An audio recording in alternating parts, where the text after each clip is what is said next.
चुलीवरचा गरमागरम रस्सा तर तुम्ही बघितलायसा, पण आज चुलीवरचं वाफवलेलं गरमागरम चिकन पण बघून घ्या कसं फुगलंय. आणि चिकनच नाही तर मातीच्या भांड्यातलं नाना प्रकारचं चिकन मटन थाळी सुद्धा बरं का, जी खाऊन माझा ढेरू मामा जाम फुगला. कवटे मध्ये गेल्यावर ना मसोबा गेट जवळ आणि बँक ऑफ इंडिया पासून जरा पुढे गेलं की कवटे हे नवीन झालेलं भूमिपुत्र रिसॉर्टची शाखा नंबर 2 आहे. भूमिपुत्र रिसॉर्ट म्हणजे इचलकरंजी भागात गाजलेला विषय आहे आणि तिथंच आज आपण तोंड वर करून गेलतो, कारण इथं काय तर नवीन मिळते असं मला कळलं.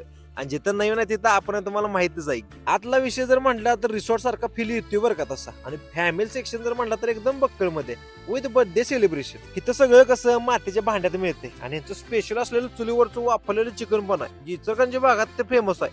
आणि तीच आता कवटे मध्ये आणली. टेबलला बसून ऑर्डर दिली तर भावानं रश्श्याच्या बादल्यात आणून ठेवल्या, म्हणजे रस्सा कसा अनलिमिटेड आहे. आणि इथं मातीच्या भांड्यात मिळणारा विषय म्हणजे स्पेशल मटन थाळी, स्पेशल चिकन थाळी, वाफवलेलं चिकन थाळी आणि धनगरी मटन थाळी. वाफवलेलं चिकन